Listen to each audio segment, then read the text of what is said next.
le luci sono spente, palcoscenico di legno. Eh bien, bonjour à toutes, bonjour à tous, bienvenue sur Jeter l'encre.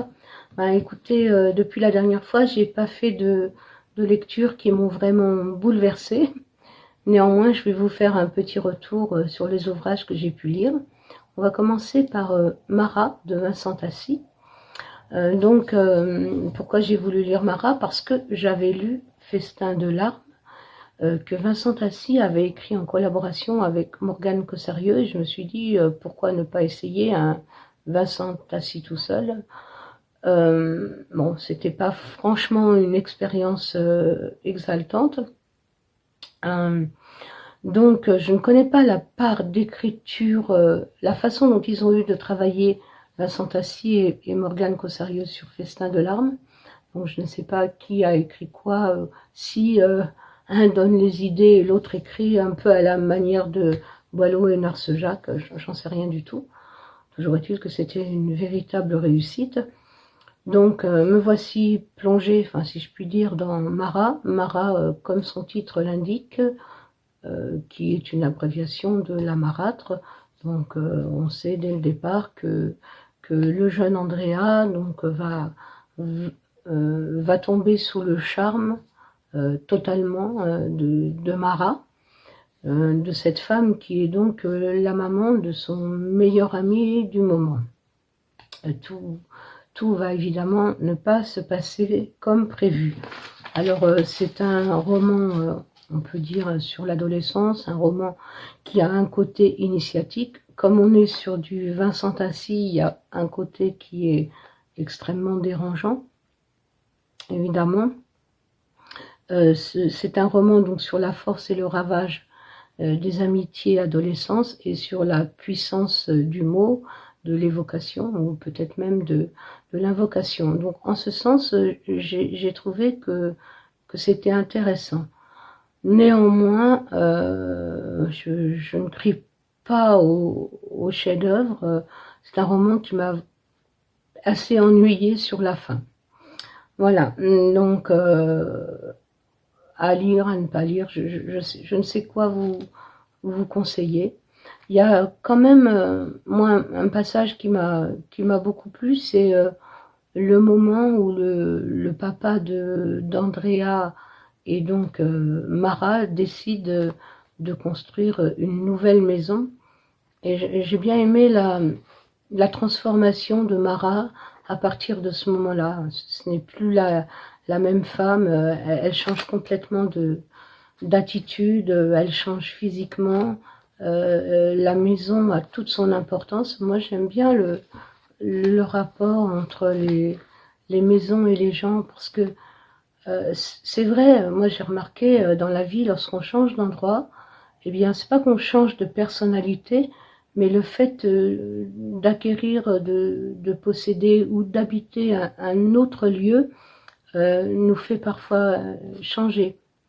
Voilà, donc c'est une expérience que j'ai moi-même vécue, donc peut-être vous aussi, et en ce sens, j'ai trouvé ça très intéressant. Voilà pour Marat. Alors, nous passons ensuite à Bienvenue à Dietland, donc de Sarah Walker, traduit par Alexandre Guégan. Alors, pourquoi j'ai lu ça? Bon, déjà, ça me semblait que c'était un roman qui n'était pas très long. Ensuite, surtout, j'avais écouté un retour sur la chaîne de Au pays de Jenny.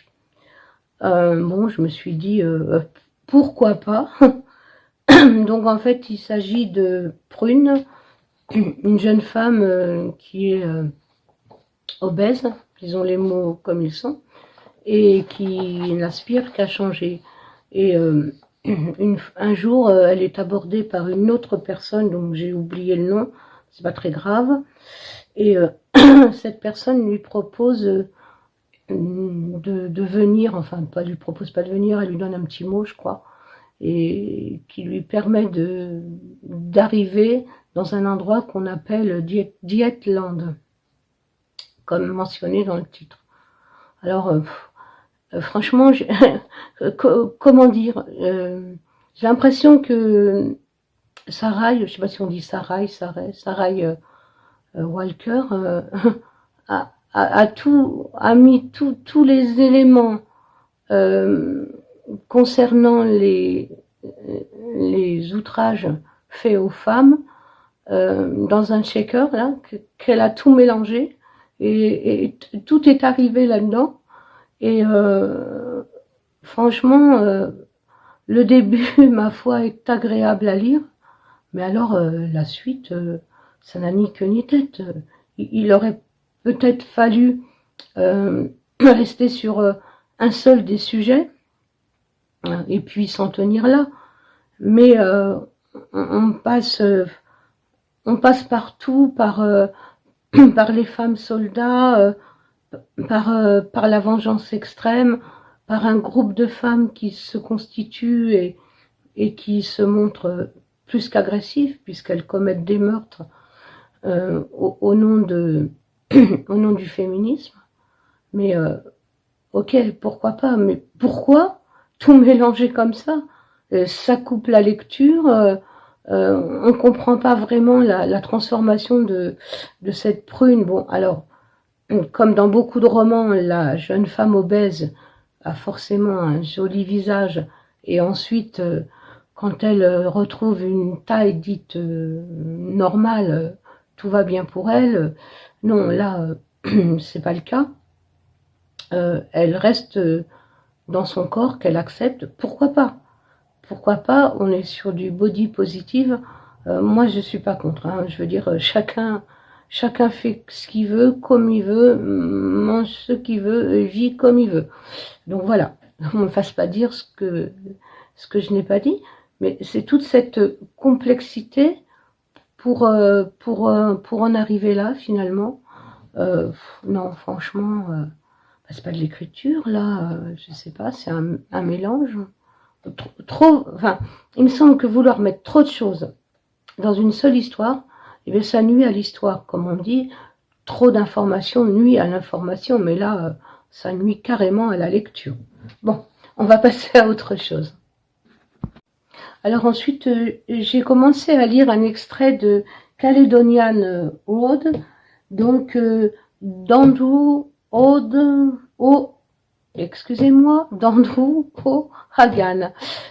J'ai commencé et en fait ça m'intéresse beaucoup, sauf que c'est un roman assez imposant, c'est un roman qui a nombre de personnages et je me suis dit non, je vais pas le lire sur ma Kindle parce que je vais m'y perdre, ça va m'ennuyer. Je veux ce livre en livre papier. Donc, je pense que celui-là, je ferai un retour prochainement. Là, par contre, je suis sûre qu'on est sur quelque chose d'excellent. Donc, du coup, je me suis rabattue sur quelque chose de plus modeste, hein, un auteur que j'ai strictement jamais lu, jamais... non, ça m'intéressait pas du tout à la base. Il s'agit du dernier été pour Lisa de Valentin Musso. Il s'agit d'une histoire de trois jeunes inséparables, deux garçons, une fille, et au cours d'une soirée, la fille Lisa est assassinée et l'un des jeunes garçons est accusé, évidemment à tort, de ce meurtre. Rien de spécial donc dans le pitch, hein, on a déjà vu. Néanmoins, c'est une lecture fort reposante. Je conseille, lorsqu'on est fatigué, de lire Valentin Musso. Ça repose, c'est fluide. Moi, je m'attends jamais à ce que les gens appellent des twists. Là, moi, je suis pas fan de ce genre de choses. Je suis très mauvaise enquêtrice dans les romans. Voilà, écoutez, j'ai pas terminé, mais bon, je vais le terminer. Voilà pour ça. Et ensuite, je suis passée à la boîte à livres, et alors quelle n'a pas été ma surprise de découvrir ceci. Donc, tout neuf, hein, tout neuf. Je sais pas, les pages de préface étaient même pas détachées. Hein.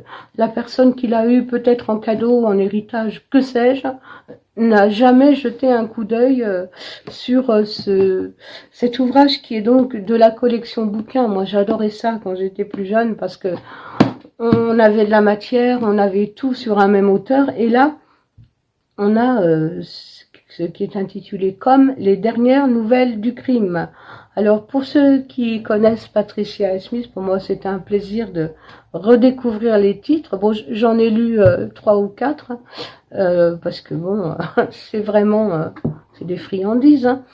Donc on a l'ensemble de nouvelles qui est l'amateur d'escargot. On a ensuite le rat de Venise, terrible.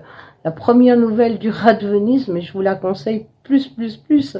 On a l'épouvantail, la proie du chat, le jardin des disparus, les sirènes du Golfe et catastrophe. Donc on a vraiment là tout un super ensemble des nouvelles de Patricia Highsmith et mon Dieu que j'étais contente de trouver ce livre. Bah écoutez, je suis désolée de rien avoir de fort intéressant à vous présenter pour cette fois. C'est pour ça aussi j'ai un peu tardé. Je me dis mais je peux parler de rien. Bah écoutez, si j'ai parlé pour rien dire, c'est pas grave. Et si vous m'avez écouté, c'est encore mieux. Je vous dis à une prochaine fois sur Jeter l'encre. Merci encore. Au revoir. I am the cat on the book. I am smart. I feel cool. But take care. I can turn on nightmare. Everything I do, I'm a little devil. Poop-poop-ee-doo.